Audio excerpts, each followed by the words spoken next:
Hi guys. Hello. So, how are you doing? Good. Sweet. All right. We're going to have a little chat about the EMEK, aren't we? For rental fields in particular. Yeah, so obviously EMEK's been out for, I don't know, how long is it?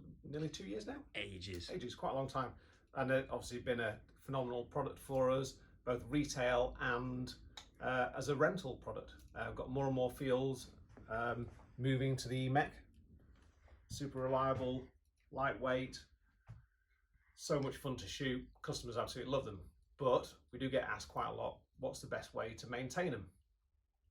So rather than me sit here and try and do a field rental maintenance video for you, which isn't a real world thing, and I'm stood in a nice warm office, I'm not all covered in paint and been shot at for the last 10 hours on a Sunday afternoon. So we thought we'd get one of our fields, our friends down in Australia.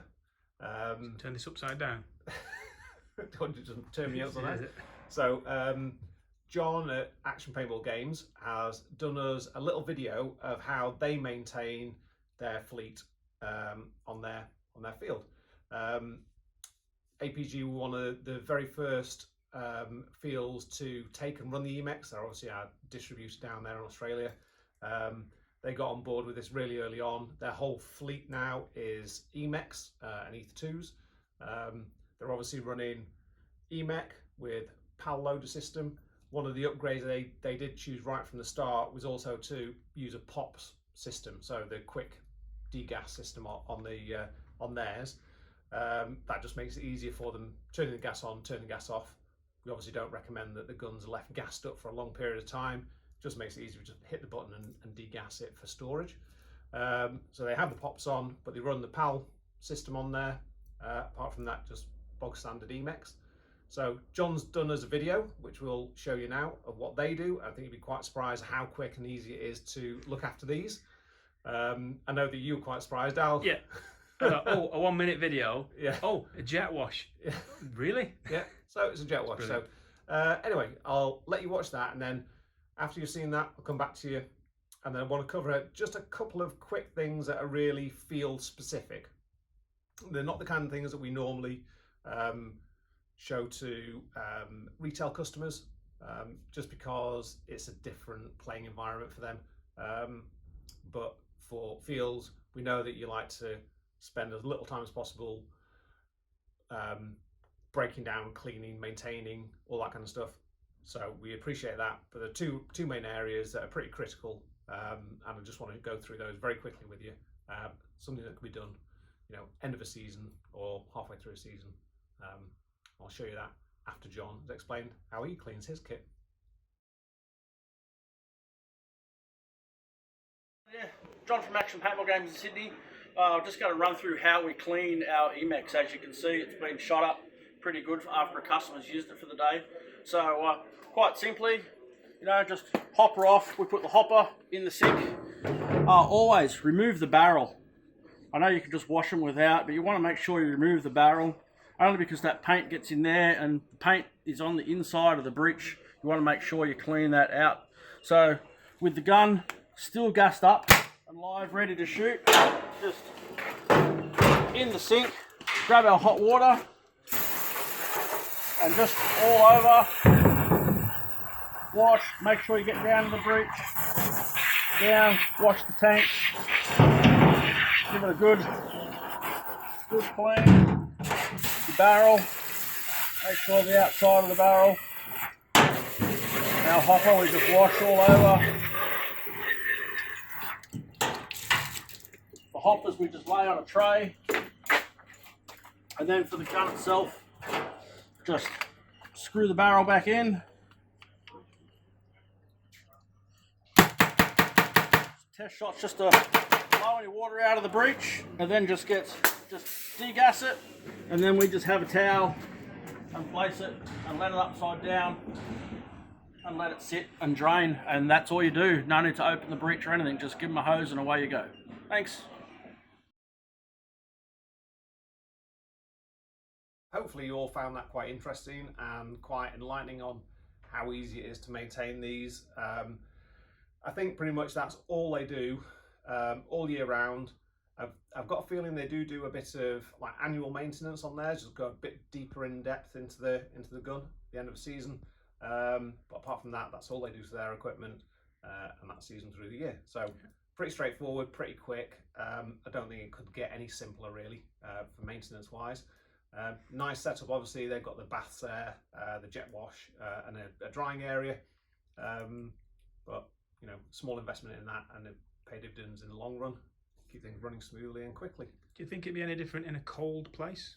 Or possibly. I think I would imagine it'd be more likely to be indoors. I think Cousins Paintball, obviously they're in a colder area.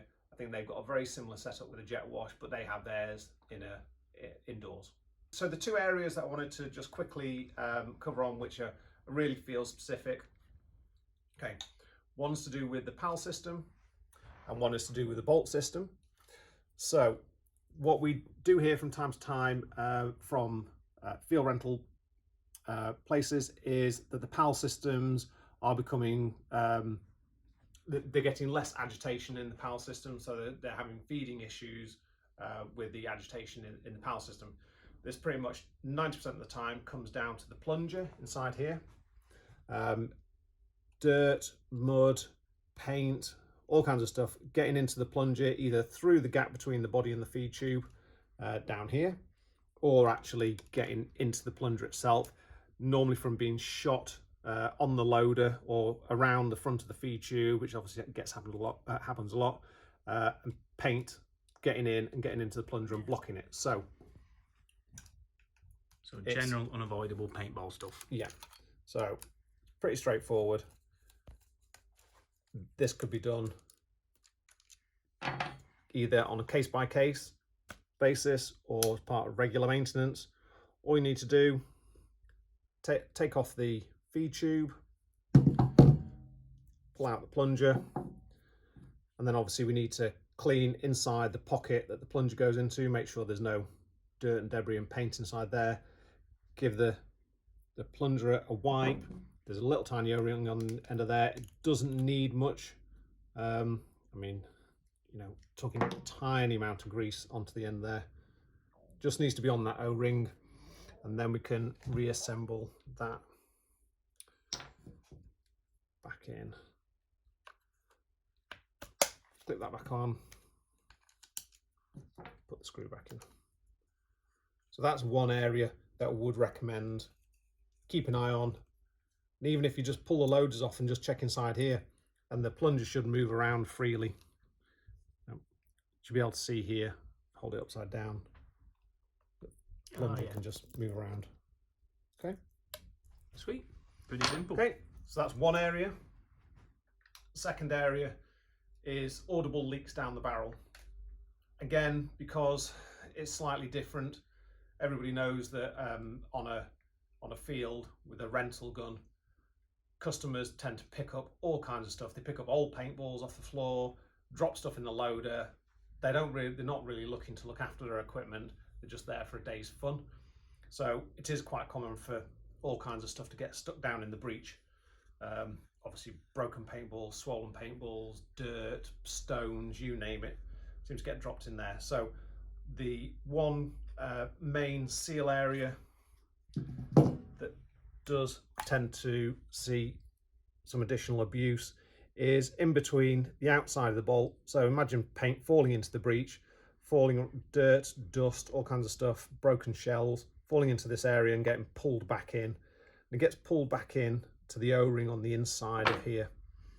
So from time to time, if you do get a leak down the barrel, you'll find that most of the time it's from this O-ring inside here. So this is a number 17 O-ring on the inside. Most of the time, all you're going to need to do, screw the can off, pop the bolt out, microfiber around the inside, get all the fluff. Obviously, certain paint types have fluff that get down into the breech as well. Clean that inside there, that number 17. Give the bolt a wipe, get rid of all that there. And then again, talking like half a pea size of grease, then just push it around onto the inside of that number 17 O-ring inside there. A little bit on the bolt, You've given it a wipe and a clean. Get that onto there. Pop the bolt back in. Put the can back onto the drivetrain. There's no need to pull apart the rest of the drivetrain at all. Obviously, while you've got it apart, you might want to run a fluffy stick through the actual bolt, through the breech rather. Drop the bolt system back in. Screw that back in.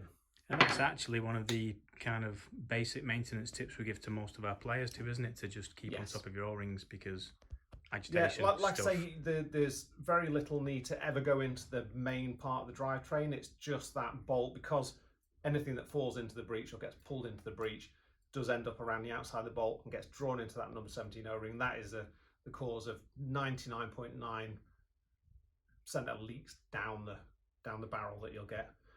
So it's just easy every now and again, just pull the bolt out, give that O-ring a wipe and stick it back in again. And if you want to see more in-depth Gamma Core bolt maintenance, Of we course, have yes. other videos. We do have a full range of maintenance videos that cover everything from the three-way, full bolt strip down, regulator, all areas of the marker itself. We've got videos available up here. They're broken down into categories, so just go into there. If you think you need to go in and get further inside the gun, then just go and have a look at those videos that explain exactly what you need to do. But I think for a maintenance point of view, if you're just washing them, just use them until you know, either the plunger stops working or you get a little leak down the barrel. Go through those two little maintenance tips there and you're back up and running again.